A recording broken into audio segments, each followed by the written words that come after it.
It's very noisy today. Hi guys, welcome to the channel of love.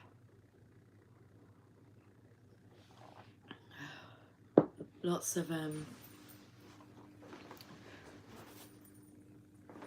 of noise when normally it's very quiet, so lots of distractions, but instead of it like kind of bothering us, we're kind of laughing at it. We're gonna have a look at the fairies.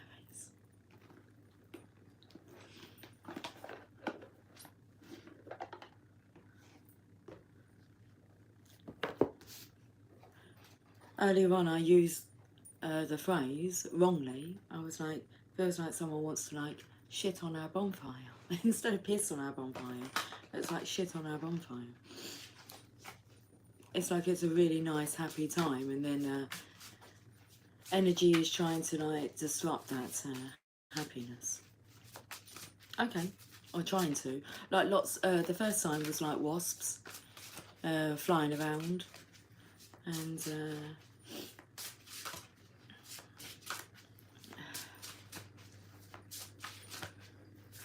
just a negative force. Let's have a look what the fairies want to say. 8 of summer and the 4 of spring. That's why, because this happiness is at hand, it's so close. The negativity, like, it's like it's its final attempt at trying to block this 10 of cups energy from manifesting. Well, actually, it's a four of wands. So we've got the 8 of summer. That's when you leave like the world behind and you head towards the 2 of cups. The desire for a more meaningful life, realising that it's time to move on, choosing to make major life changes.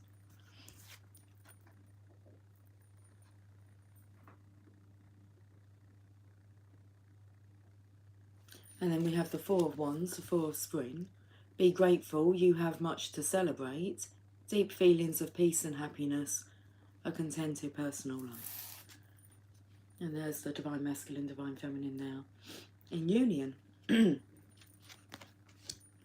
king and queen of their castle. Let's get some more.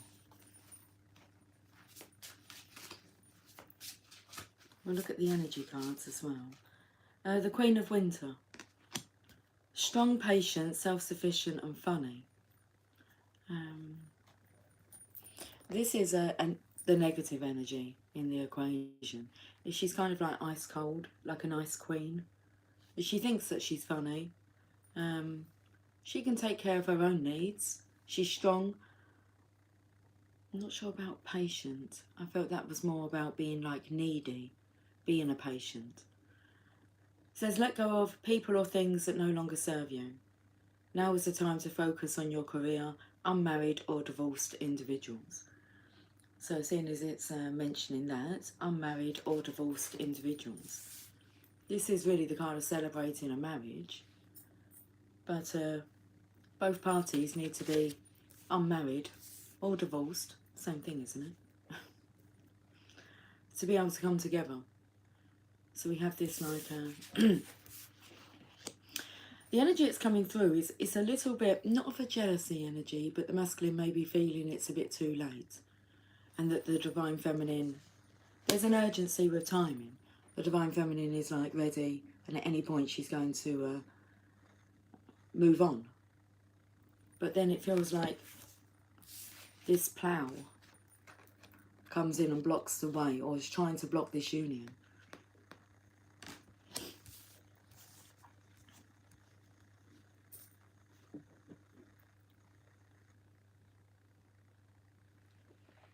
What came to me this morning, I do have the book here because I just read it to my daughter and her partner, her divine masculine. And read it to me now. You want to listen to it? Okay, and the youngest daughter has just come in and she said you can read it to me now. And this is what I said to them. I said, I was taken to like this statement in this book that I wrote down, and I believe it was from Napoleon Hill. And I thought it was really relevant with like the interference and just laughing at it, because it's been very noisy energy. So I'll read it to you, but it's a little bit all over the place because I think I've kind of, you know, back in the days when you're listening to like the top 40 charts and you record it on your cassette player and you'd stop it, or you write down the lyrics to songs. You listen, you pause, you rewind a little bit. Well, when you're listening to Napoleon Hill speak, that's kind of like what I have to do is rewind. What did he say? Write it down. Anyway, transmuting an unpleasant circumstance into something useful. A challenge to life. Life, you can't subdue me because I refuse to take your discipline too seriously. When you try to hurt me, I laugh and the laughter knows no pain. I appreciate your joys wherever I find them. Your sorrows neither frighten or discourage me, for there is laughter in my soul. Temporary defeat does not make me sad. I simply set music to the words of defeat and turn it into a song. Your tears are not for me. I like laughter much better. And because I like it, I use it as a substitute for grief and sorrow and pain and disappointment. Life, you are a fickle trickster, don't deny it. You slip the emotion of love into my heart so that you might use it as a thorn with which to prick my soul. But I learn to dodge your trap with laughter. You try to lure me with the desire for gold, but I have fooled you by following the trail which leads to knowledge instead.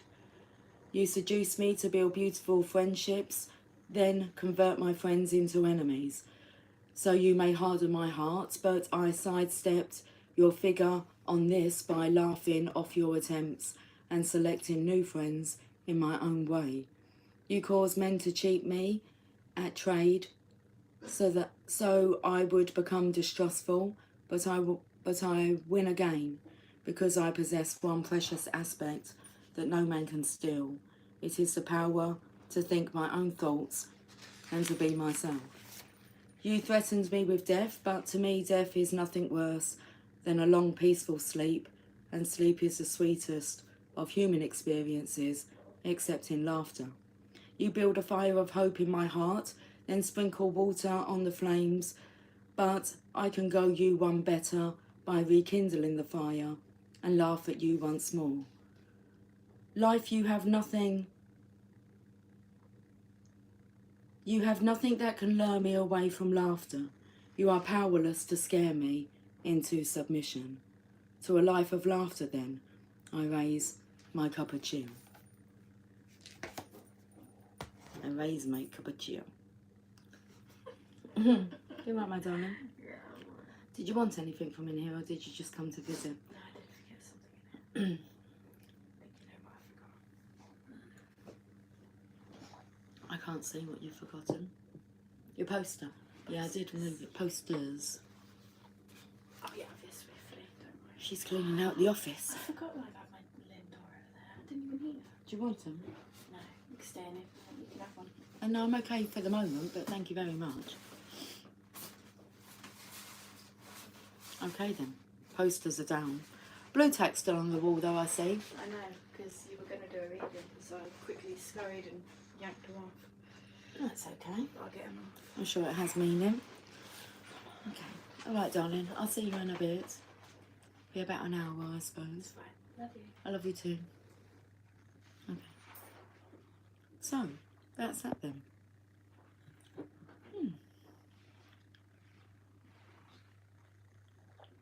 Let's look at the energy cards. I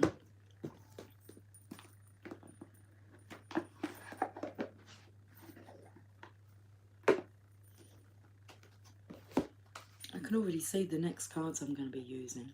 It's like they're pointing them out to me. Okay.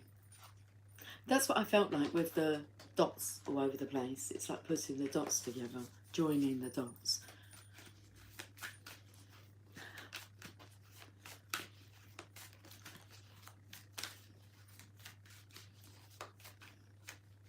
It's not like it's written in the stars, it's like it's written on the wall. The third chakra, Archangel Chamuel. I wanted to like talk about the energy of like clearing up like stale, stagnant. I do want to use the Oracle of Shadows and Light. Stale, stagnant energy, like mold, mildew. Okay, the third chakra. Card number 37. Let's look at this energy. We're clearing up our mess. emotions of desire and life force energy. So I do feel this desiring to be with the Divine Feminine, like before it's too late. And this masculine could be considering he may already be too late. So it's like nothing's going to stop him now, not even like this Queen of Pentacles. She may feel as if she's being funny by what she's doing. It's a very manipulative energy. It's a cold. She's being like unnecessarily possessive, hurtful, insincere. 37.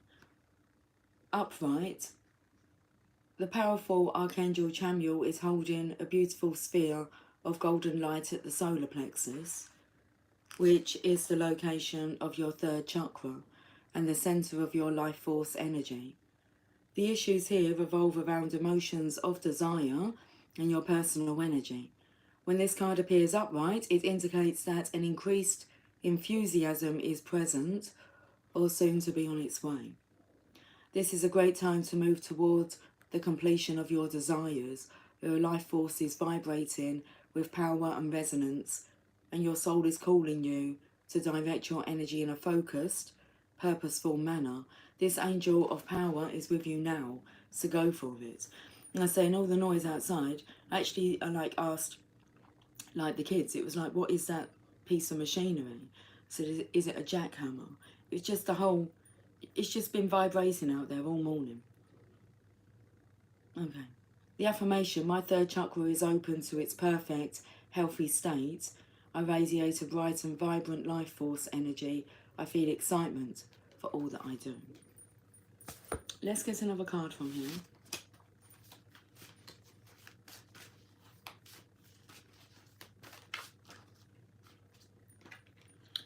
Man holding a coin in reverse.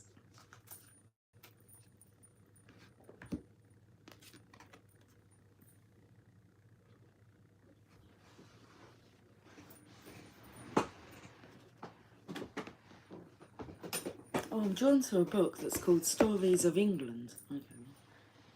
It's one that I accumulated along the way. My mum had like this, she would call it her library. It was like a library. Bookcases and bookcases of books, all different types of books. And over the years, they've kind of been donated because I said I would have her books, and then the books were just too many books. So they got dwindled down to just a few that I've kept. I was going to say I've keepen. I've kept. And one of these is, I would imagine, because it will be an old book, like it's quite an age, so I kept it. Not for value of like trying to get rid of it, just because it's an old book. I'm in possession of an old book. And I find that quite exciting. Normally his name's inside because they were gifted. So, Royal England Readers, Stories of England. This is the third book. Thomas Nelson and Sons, London, Edinburgh and New York. Look at this, the first English Prince of Wales. Well, our Prince of Wales is now like the King of England. But he weren't the first Prince of Wales. Let's have a look, see any writing. Oh, there is. Edith Hogben, and then Nellie Hughes. Soundstone Girls' School, June the 1st, 1897. That's nice handwriting there, isn't it? Like the actual school part, anyway. We're just having a flick through this. Let's have a read of this, number 16. Although, at the beginning, because you've got to look for clues, haven't you? What did I say about the writing on the wall or whatever? But 18, look. So, I went to 16. 18. Oh, there's my map. Okay, so, am I meant to read from 16? Because it's called The White Ship. The next king was Henry I, the younger brother of Rufus. He was able to read and to write, and as few people could do this in those days, he was called Henry the Scholar. Henry had an only son called William, and with this son he paid a visit to Normandy. When the king and his party were about to start back for England, a Norman sailor asked the king to sail in his vessel called the White Ship. "My plans are all made," answered the king, "and I am just about to sail. But my son, Prince William, I doubt not, will gladly put himself under your care." So the king sailed away to England, leaving Prince William to follow him in the White Ship. Now there were with William some of his gay young friends, and they sat down to feast and to drink wine, saying that the White Ship, with its 50 rowers, would easily overtake the king before he reached England. The sailors too feasted and made merry, and at night they left the shore of France and began to row toward England. But with all their rowing, they could not row fast enough for Prince William and his friends. "Row faster, my good men," shouted the prince. "Row faster and show the lazy English sailors how well Normans can row." The men pulled at their oars, dark though the night was, and rowed with all their might. All at once there was a loud crash. The ship was stopped. It had struck on a rock, its timbers were broken, and the water was rushing in. Very soon the White Ship began to fill and to sink. They had but one small boat, in which the captain put Prince William and some of his friends. This boat had just got away from the wreck when William heard the cry of his half-sister.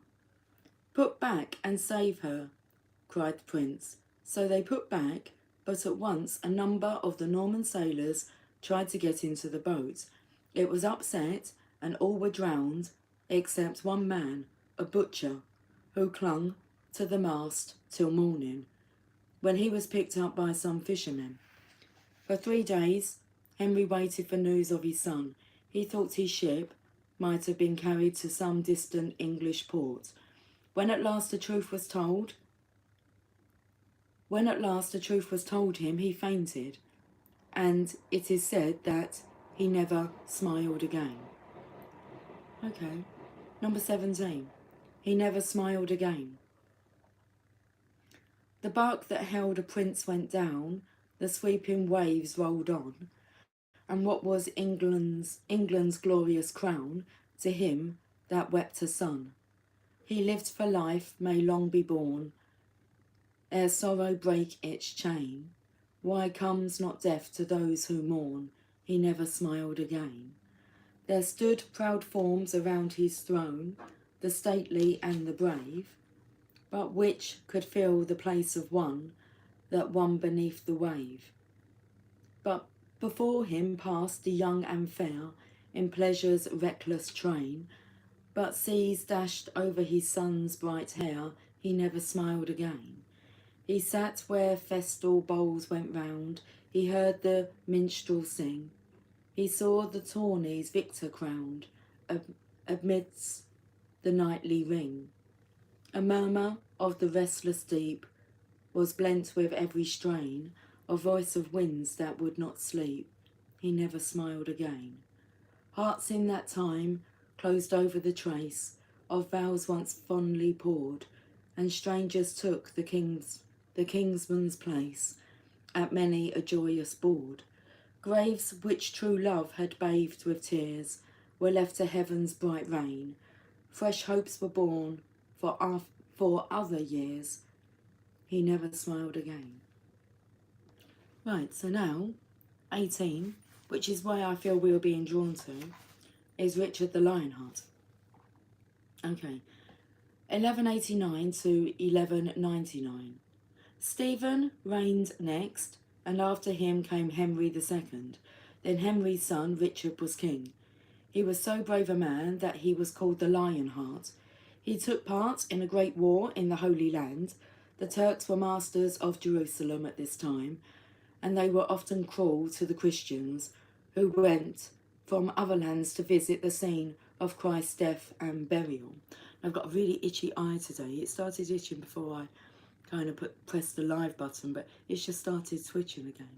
Not itching, twitching.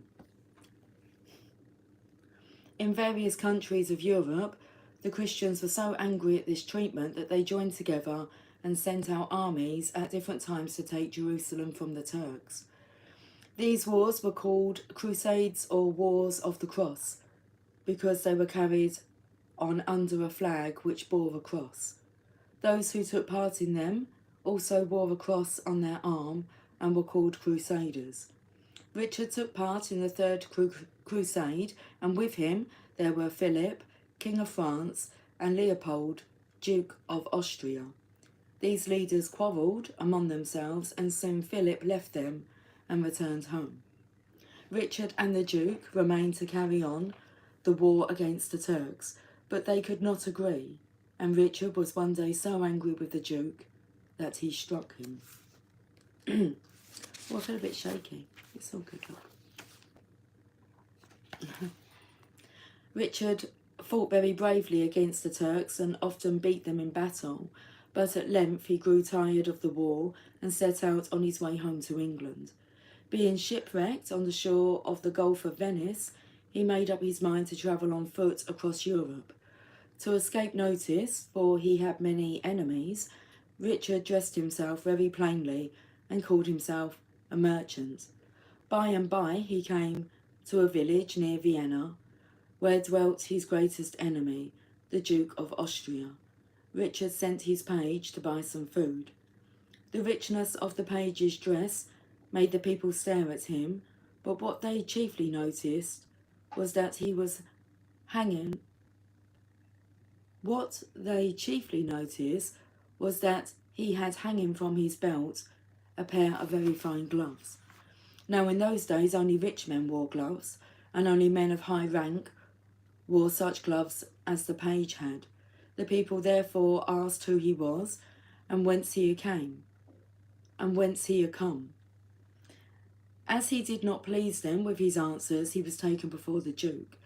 As he still refused to tell who he was, the Duke ordered him to be whipped. "You may whip me," said the brave boy, "but you shall not make me tell you my secrets." But when they bound the boy with cords, for the purpose, as they said, of cutting out his tongue, his courage failed, and he told all that Richard was his master, and that the king was at that moment not far off. The Duke at once set out for the village with a body of soldiers well armed. They formed a ring around the cottage and called on Richard to give himself up. But Richard drew his sword and said he would not yield himself only to a man of noble birth. Let me just repeat that. But Richard drew his sword and said that he would yield himself only to a man of noble birth. Then the Duke stepped forward, and Richard found that he had fallen into the hands of his old enemy. The Duke gave up Richard to the Emperor of Germany for a large sum, and the Emperor shut him up in a strong castle. By and by, the English found out where their king was shut up. It is said that Richard's harper wandered over Germany, singing Richard's favourite songs under castle walls. At last he came to the castle in which Richard was, and when he had sung the first verse of a song, he heard the king's voice singing the second verse from a window near him. Most people now think that this pretty story is not true, but there is no doubt that the English found out their king's prison by some means, and they raised a large sum of money to set him free. After this, Richard could not stay at home. He spent the rest of his life in little wars in France, in one of which he was killed. Very interesting. Okay. Should we read about this man holding a coin in reverse? I look like I've got like serious dark circles under my eyes today. Anyway. Whoop. Oh, let's read this card. 43.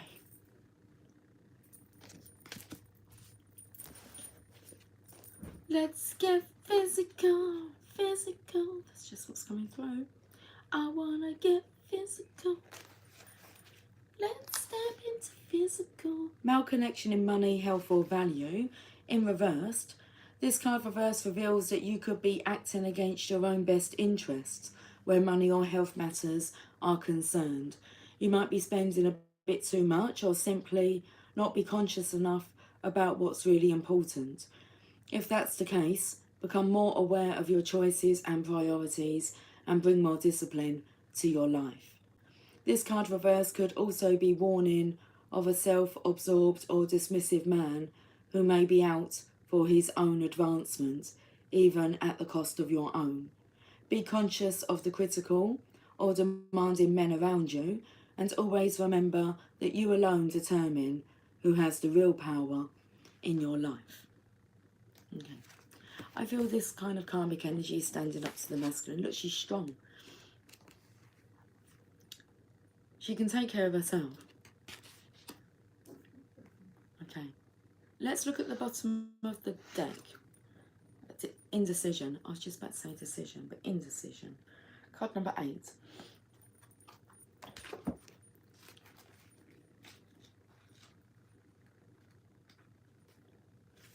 Which choice to make?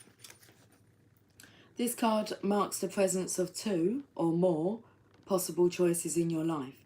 It shows you anxiously looking at 2 roads, wondering which would be the better choice. Yet, you are standing still, feeling confused by the up and down emotions of your present indecision. You could spend days, months, or even years in this back and forth energy, all the while feeling your focus and your life force energy draining away. This indecision creates a paralysis of will, one that can keep you stuck while you're waiting to be certain about the results of your choice. It's time to let go of the analysis and self-doubt that have been keeping you stuck. Meditate on your options and see where your spirit guides you. Consider which direction resonates with you most, both in the process and in the goal. Follow your heart and make the honouring choice. Let's go to the Oracle of the Fairies.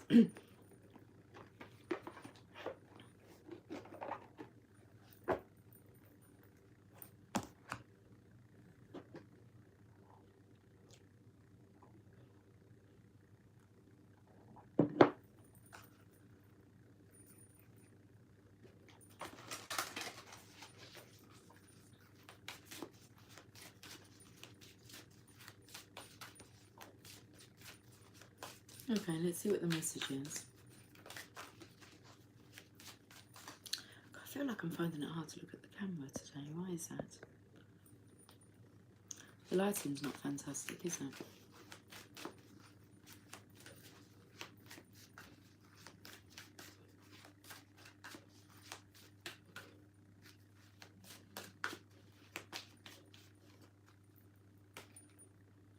Find balance. Find the balance between your work, rest and playtime, and you will have more energy, harmony and productivity in your life. Take a power nap. I was actually going to say, like, I didn't know if I was like hiding my eyes because like I've been crying, but I haven't been crying. Like, but that's my eyes feel as if like they're heavy. They're getting a bit droopy. Tired. Take a power nap. Find balance.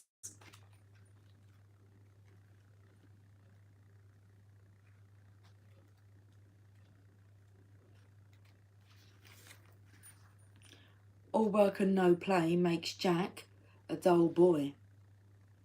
You've probably heard this before. Does it apply to you or someone you know? Are you working too hard and not allowing enough time for rest and play? Are you feeling bored, or are you in danger of becoming boring? Be truthful with yourself when answering. Even though fairies are known to be super hard workers, they also know how to rest and play. The fairies are flying in now to remind you to take a break and give your body and mind a well-deserved rest. The problem with work is that once you've completed one task, there's always another waiting. a bit like housework. But even though it may feel as though you need to rush to get everything done, taking some time out can actually give you more energy to complete the task at hand. Fairies love to snooze, and they're telling you that 40 winks in the afternoon, is that what the itchy eye is? Twitchy eye. Twitchy eye. Okay. Emily's got an itchy eye though. I've got a twitchy eye. Okay. Fairies love to snooze, and they're telling you that 40 winks in the afternoon, also known as a power nap, could be beneficial for you. The strong message here is to get some rest. This card could also be saying that you're playing too much. Perhaps you're procrastinating when you ought to be working. You need to be really honest with yourself about this, as only you will know if you have the right balance of work, rest, and play in your life. Let's get another card from you. Where else are we going today? We're going to go to the room, yeah, I know that. The power of love, I think. Oh, it feels like I've been on for a long time. Divination.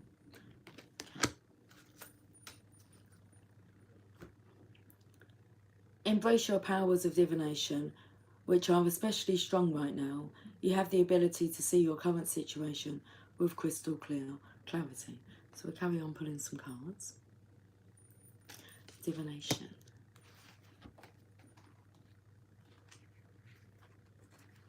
The fairies want to remind you that you can use divination to help you through challenging circumstances. Your energy is strong at this time, and you have the ability to see things that others may not. Perhaps someone close to you would benefit from your spiritual gifts. Anything can be used for divination purposes. These cards: crystals, a crystal ball, the flames in a fire, the stars in the night sky, water. In fact, anything that opens a psychic doorway can be used and will enable you to see backwards and forwards in time. Divination also brings you fully into the present moment. It's not about fortune telling for thrills, although future truths can be revealed. It's more about working with the divine powers to reveal what will help towards spiritual progression for yourself and others. Divination is a serious spiritual practice and isn't something to be dabbled with for amusement. You might experience visions or come to know things that need to be handled delicately and with empathy when sharing with others. If you feel confident, you could give readings to friends and family. You may feel drawn to do this professionally too. If this feels right, seek the guidance of someone who has been working with divination for a while and whom you respect. You can use divination alongside any other spiritual technique. And here we are. Let's go to the power of love. Okay, the oracle of shadows and lights. I'm gonna get there. I'm gonna get you, baby. I'm gonna get you, yes I am.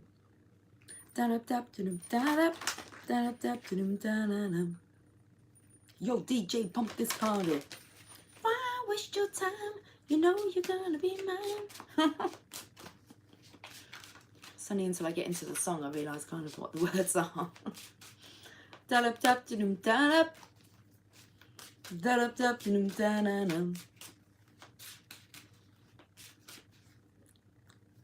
Hello, Channel of Love. Happy Monday. Happy Monday, gal gal.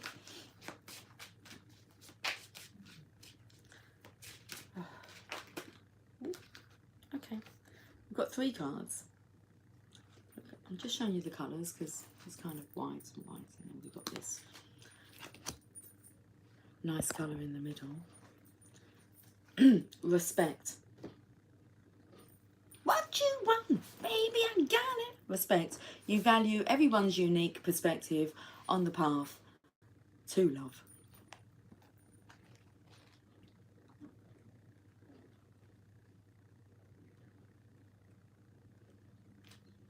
It is important for you to remember that everyone in this physical dimension has their own journey, filled with struggles and obstacles that are different from yours. They chose their life blueprint just as you chose yours. It is not your job to judge how they discover their way to love. Rather, it is your job to encourage them. By showing respect, you earn respect. When someone comes into your space, they are immediately aware of your level of integrity and your willingness to help others. You carry yourself with a certain natural strength, and people look up to you. When you receive admiration, you may become a role model, and you have the responsibility of setting an example. As a role model, you must demonstrate love in all situations and a sense of compassion in every interaction. There is no greater way to gain respect than to accept others as equals, as fellow soul travellers. It's a good message, isn't it? Okay, next card. Freedom. I won't let you down. I will not give you up. I've picked up the divination card with it. Hello? You alright? I can see you in the gap of the door.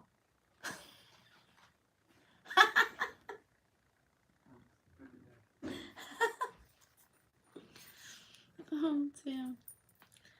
Oh, laughter.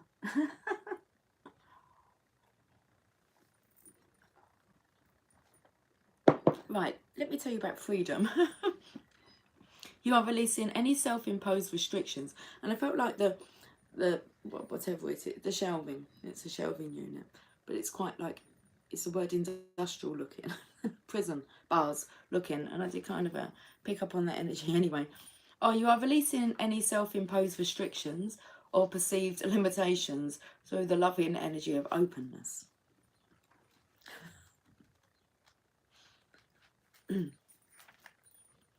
Your natural state of being is one of boundless freedom and joy.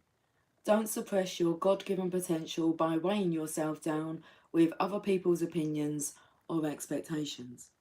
Get in the daily habit of setting the intention to be yourself and allow yourself to love who you show to the world. If you present a false face in order to feel accepted, you are doing a disservice to your soul and its mission. Embrace the freedom to be you, because anything else is giving away your power. But don't neglect the necessity of self-reflection and contemplation. Engaging in introspection affords you the opportunity to see your actions clearly and from a different perspective. When you begin to view your life objectively, an incredible feeling of empowerment and freedom overtakes you. In this awareness, you are able to identify how you reacted to various situations. Were your responses ego-based, or did you demonstrate compassion for another? Knowing this, you can be vigilant with respect to your reactions to any situation. This card doesn't mean you're at liberty to behave badly or with judgment. Instead, it gives you the freedom to let love and compassion be your guide. You are the sum of all positive, negative, and neutral experiences and behaviours, good, bad, or indifferent. They have made you who you are today, so honour them all and learn from them. Okay. Still picking up this divination card with them. Today feels like walking on sunshine, and doesn't it feel good? And don't it feel good? Yeah, it does, doesn't it? Creativity. You love to devise new ideas, innovations, and forms of illuminations. You love to get creative. The most natural characteristic of a soul is creation. As a spiritual being, you are continually being inspired by the higher self, source energy, and the spirit world to express yourself in the physical dimension. You are constantly in a mode of creation, even if you are not aware of it. Thoughts are creations, and thoughts are real. And even though not every single one manifests itself physically, it nevertheless creates your reality. That is why it is so important to keep your thoughts high-minded. Judgment of yourself and others lowers your vibration of love. Your thoughts don't belong only to you. Their energy is part of the collective consciousness. Your creative spark may ignite and inspire the soul or mind of another. When you are blocking your creativity, you are not fully expressing your soul. This blockage may manifest in a number of ways, such as physical pain, anger, depression, anxiety, and isolation. There may also be feelings of living an unfulfilled life. Always remember that you are of God and God is creativity. As a loving, visionary person, you can see the potential for that which has yet to exist in physical reality. You are able to turn imagination into form. The more you attune yourself to the loving energy of your heart, the more receptive you are to inspired ideas that bring earth closer to heaven. I feel like I just want to just not read from a book just for a moment. I feel like I just maybe we just channel some messages through the tarot. But the only tarot cards I've got here are the fairies. We can do that though, but there's words on there. Okay, let me have a look. Let me turn around. Because we're talking about royalty, we just use the Tarot Grand Lux. I will get to the Oracle of Shadows and Light. I'm just allowing myself to just take a break from reading.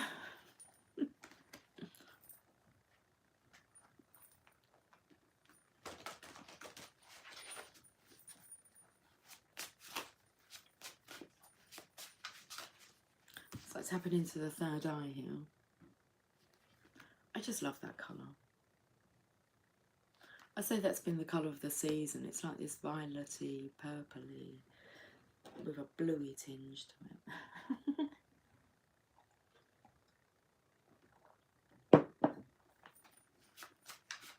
I actually want to say like it's an indigo, and it's like indigo. In we go now. Okay.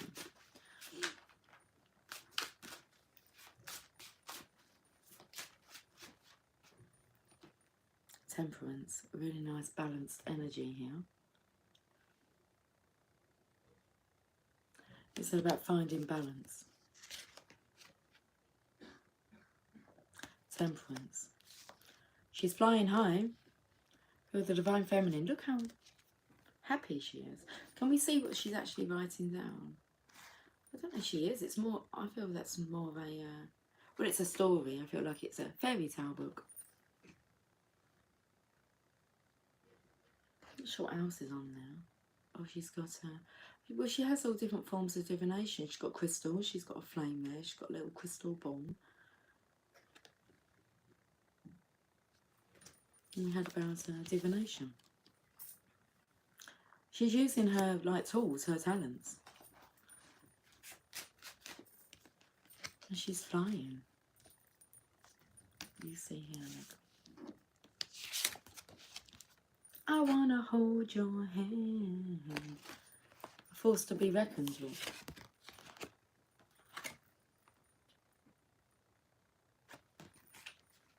What's coming through is, oh please, I dare you. Like to try and get in the way of this connection. It's just laughable. Temperance.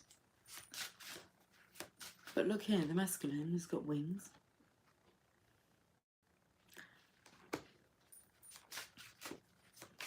He has desires. That energy of like maybe feeling as if you're living an unfulfilled life. He wants to feel fulfilled. So it's like get out of the way. Get out of his way. The Hangman, he's like, looks like he's got himself loose. Like he's more flexible now. More playful, because that's like a real nice, colourful, playful energy. The Hangman. The Hangman, it says the hanging man. It's like he's not hanging around anymore. He's swinging his way out of this. All of a sudden, he's become rather flexible.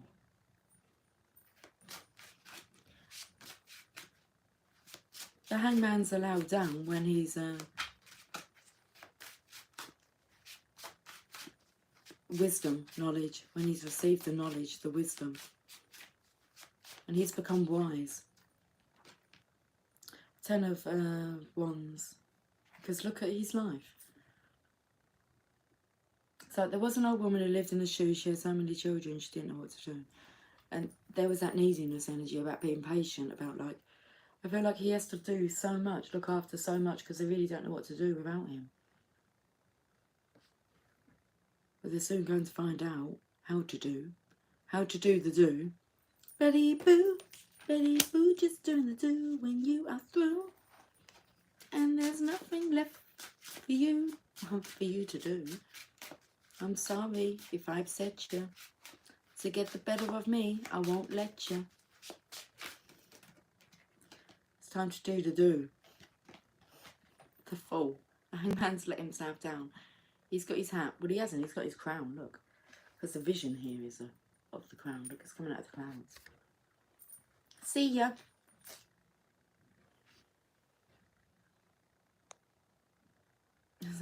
Quite a childlike energy. See ya. Wouldn't want to be ya.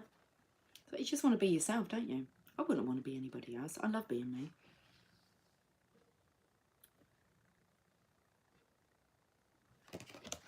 Okay. He may look like a fool, but he's hop, skipping and jumping Elsa now. Oh, and he's defensive as well. It's like, back off.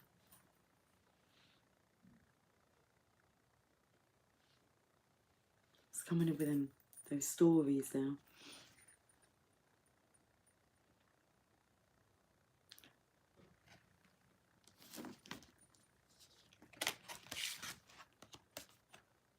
In a way, it's like he's not wanting like the divine feminine to have to like be defensive, but he would do it.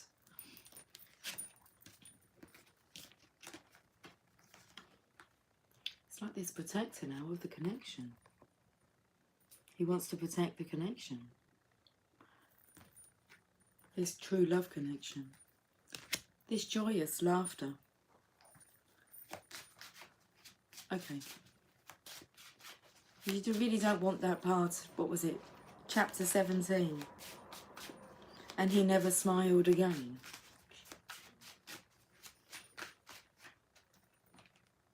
Resurrection. But there's the bird energy I don't like, so it's like, for one, hitting the nail on the head, but this is like when you're done, the sword's down, you've staked it into the ground, but you kind of like evil eyes. Someone watching your every move. And that not being the divine, that's like someone physically in a negative way. It's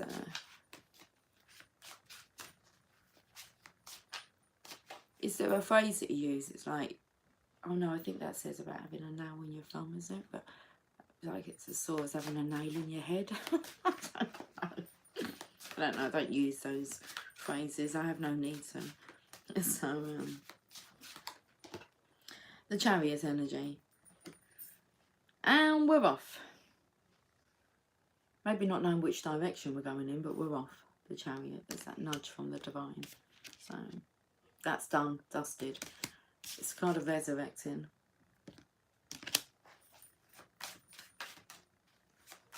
If you have a look at the cord here, it's like it's out of balance, so this isn't a connection that's going to be resurrected. This is staying where it's staying, and he's off. It's like he's leaving that kingdom where he didn't really feel like a king. Oh, my eyes twitching again. Okay, this is nice. King of Wands, so he's got passion, and he wants me to see that his ring is on his middle finger.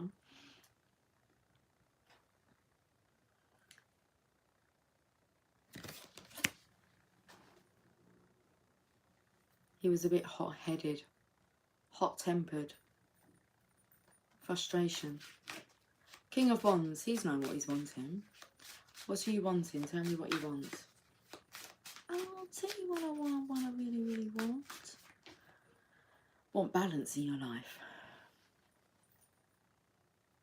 Want to be rich, successful. But there is here about wanting the legacy. Look, the arm is coming out. But it feels like fairly and squarely. Because I feel like he's got like devil gloves on here. It feels like he's being drawn by the devil. But actually this brings like balance in. The gloves are off. The legacy's down. Put the legacy on the scales and it all just balances out. But I feel like that's more two flames. Divine masculine, divine feminine energy. Let's 4 of Wands again.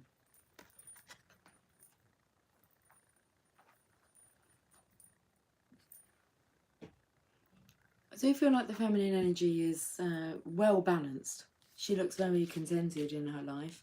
Tapping into divination. It's like she's found the balance between work, rest and play. It's like waiting for the penny to drop, for the masculine to realise what the what the missing component is. 4 of Wands. The second card that came out. Oh, I know it's in here somewhere.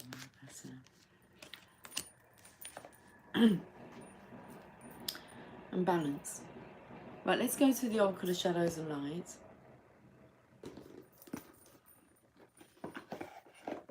What's underneath that Justice card here? Just see some blue coming through. There's actually another one, but that's someone who's charging forward, isn't it? But there's something about getting this bird out of the way. He's got his sword, so he's trying to like... So I feel that's the karmic energy. Like if he can just like stab this bird in the head. Because it's trying to like block him. Why am I taking to that looking like an Easter egg? Maybe since Easter things have really ramped up. It's got quite toxic. Let's find out the Oracle of Shadows and Light.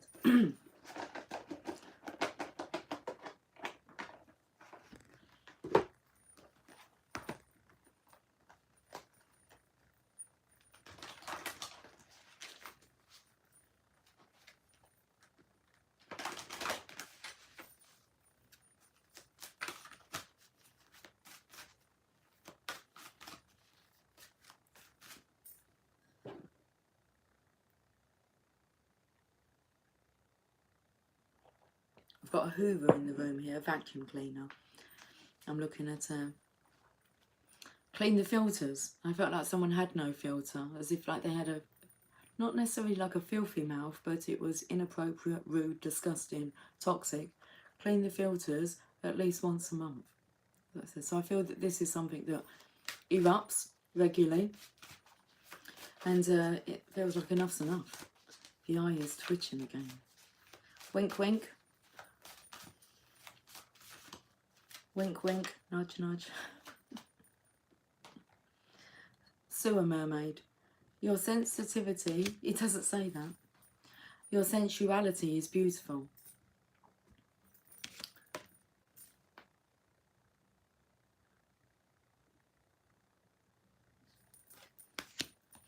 So this, I can call it verbal abuse.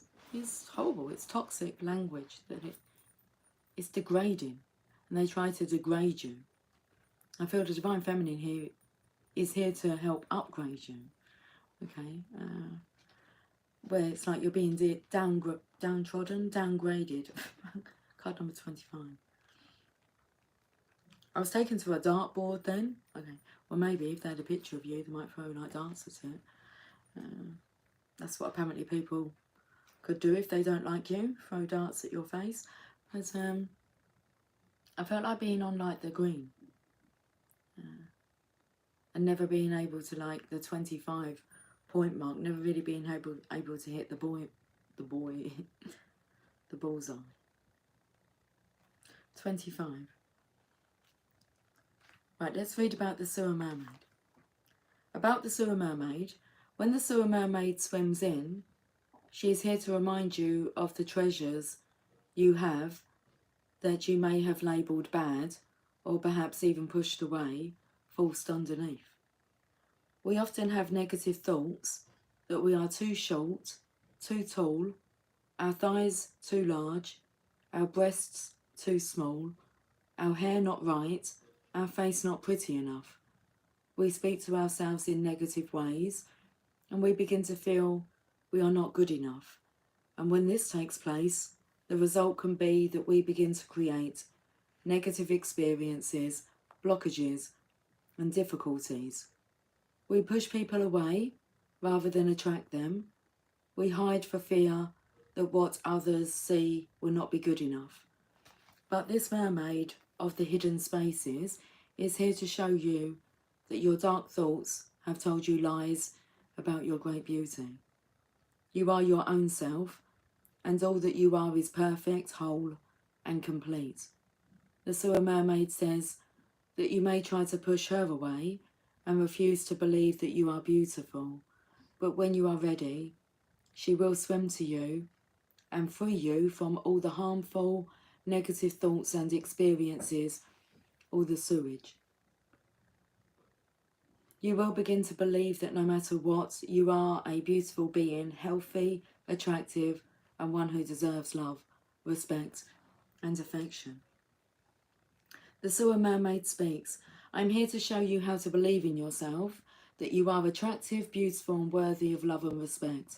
I will show you how to see your body as a place of health, delight, and strength, and I will never die or go away, no matter what you have been told, no matter what you have told yourself, and no matter what your society has told you. Let's clean up your physical and mental acts. Let's love all aspects of the physical self. Let us not criticise and hate ourselves, no matter our size, shape, or differences. We are all unique expressions of the divine, and that truth most certainly applies to you. Let us not be ashamed anymore. Let us celebrate who we are and learn to love the differences and be grateful for all that we have, are, and will be. The divination message. Part of you that is natural and beautiful, most likely your body and appearance, has been influenced by thoughts and ideas about it being unworthy, unhealthy, and perhaps even dirty. So there are others. I've just missed a page. So there are others. So a part of you has had to evolve and exist in a less than healthy way. It is time to clean up your act, not of your natural looks, but of the way you have thought about yourself. Something beautiful has been treated badly. It is now up to you to begin to reframe your ideas and thoughts, and therefore your experiences of yourself, your body, your worth, your ability to attract others, and to see yourself as worthy of love, respect, and consideration. Let this strong survivor mermaid show you how to love yourself and your appearance again, and rise above the rubbish and stink of negative conditioning regarding your beautiful body and unique self. You are beautiful and very worth loving. This is the only truth that must be told at this time. My goodness. So you feel like someone's really like overstepped the mark with the divine masculine. He's quite upset. We'll look at your sacred destiny and then we'll finish with a Rumi message. Okay.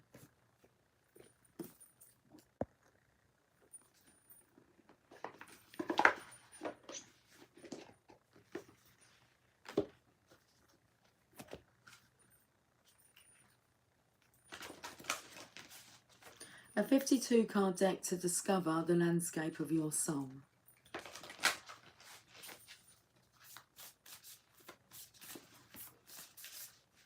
I just looked at the notebook, so you might want to take notes. Okay then, I'm gonna have a drink first. I most certainly can. I'm gonna take notes on this. What's that bit of hair there? Can you see it? Just pop that out.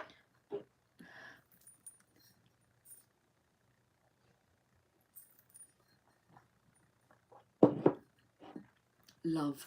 Love. Love, love, love. Let's look at love.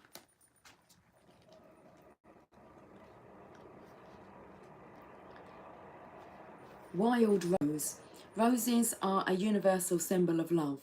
The rose was associated with Aphrodite, the goddess of love and beauty. It was also thought to represent truth. In Roman times, a rose was hung in meeting places with the understanding that only truth could be spoken under the rose. In many Native American tribes, wild roses are a powerful symbol of life. Some tribes believed that wild roses were protection, so they kept them in their homes. The wild rose, as opposed to the domesticated rose, represents a love that is wild and free and without bounds. It blossoms all summer and is beloved by bees and butterflies. The sacred landscape wants you to know love is all around you, love is coming into your life. You are already more cherished than you can possibly know. Indeed, you are a sacred vessel for love to flow through you when you stand in the centre of it all. All is well, no matter what is happening around you. You know that you are loved and you are lovable. You know that there is nothing that you need to do to deserve love. You are enough, just as you are. The Creator is love, and in the depth of your soul, you are love. In matters of the heart and romance, all is healing or is already healed. In terms of self-love, your confidence and self-esteem are growing as you take time to cherish and care for yourself. That's a good message. Let's finish with a Rumi message. Oh my goodness, it's lovely and sunny out there today.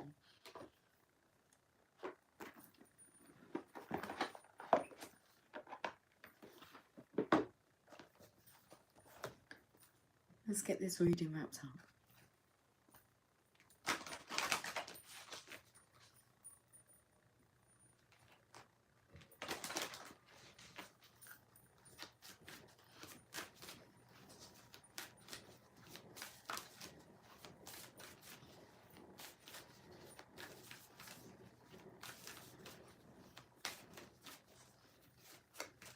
We're just finding the right message. Okie dokie. Okay. Okie dokie. Star Mother Arrakis. Card number 23.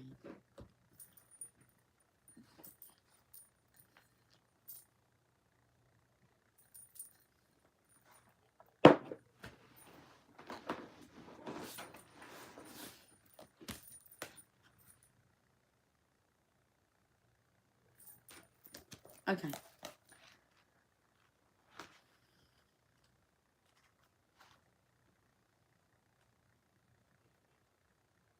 Be the king who has made his own kingdom.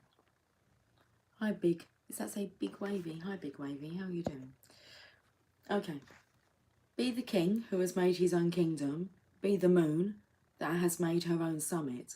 How much longer will you cuckoo like a pigeon? Empty your mind of all mortal lusts and become life without breath. You will not call out for God anymore, for you have become immersed in God. Rumi. Your star mother, Arrakis, dances with your soul on the celestial inner planes. She dances in the embrace of Father Sky, shining white and pale, deep in devotion to the light behind all that is. Arrakis, dancing star of the heavens, incites our souls to feel the rhythm of life and surrender to it in flow, in grace, stumbling, and in play.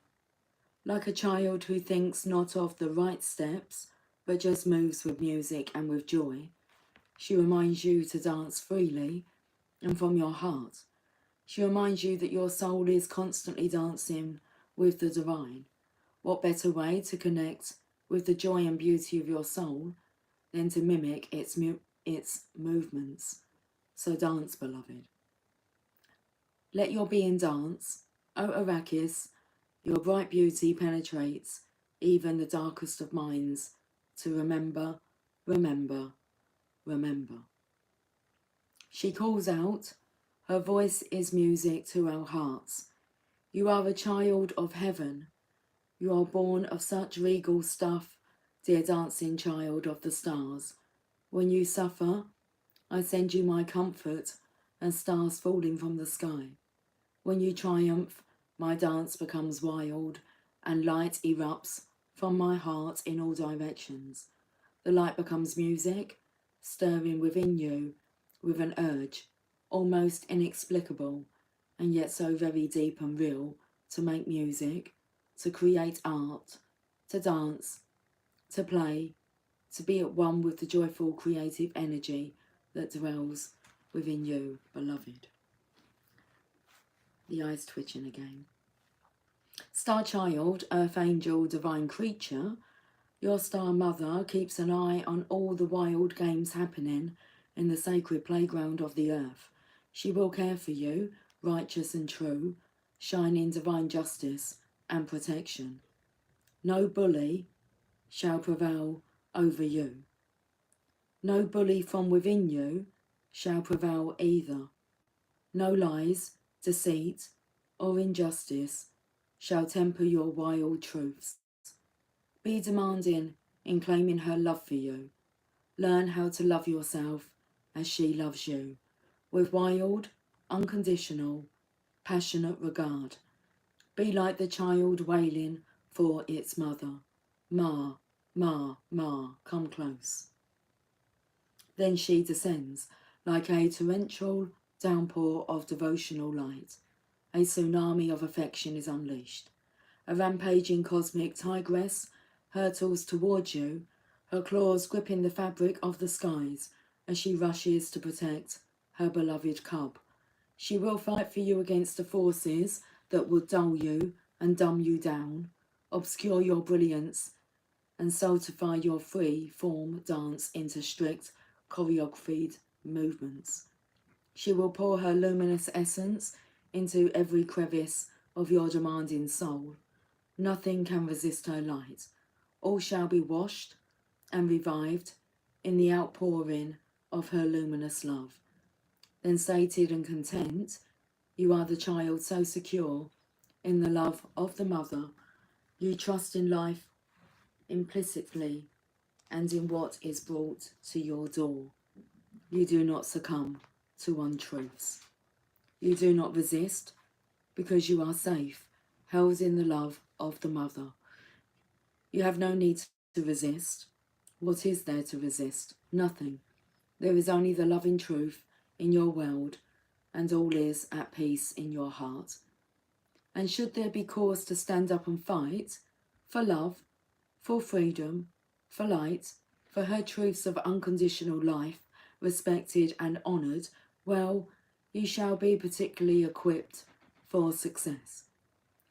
When there is that war to fight, you shall be the warrior who defends the motherland, absolute in your devotion to her ways and empowered through her vast, indefatigable,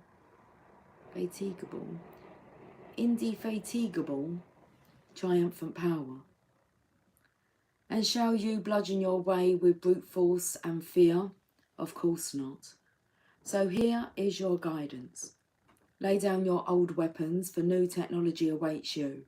It is the most magnificent of forces, that of divine alignment, of surrender to the Star Mother and her way of luminous potency. From her great vantage point, the vaster problems of our earthly mindsets are merely in need of a quick whipping by the tail of a comet, and this she easily achieves by flicking a strand of her hair or poking out her tongue. In the hands of a greater being, even your deepest trials will succumb to divine victory. Your ability to take the journey will be strengthened, and your success only a matter of the passing of time. Can you give yourself this gift, this blessing of the love, power, and protection of your star heritage? We all descend from the stars, but some of us are asked to remember to acknowledge the divine parentage from which we come, and to allow the innate divine dignity within to restore us to faith in the path here on earth. No matter how dark life on earth may seem at times, when we remember our holy heritage, we can also realise, yes, I am blessed, held as one with the Mother, who shall not be deterred from great holy purpose. I shall prevail. I forgot that and feared, but now I remember and am determined once more.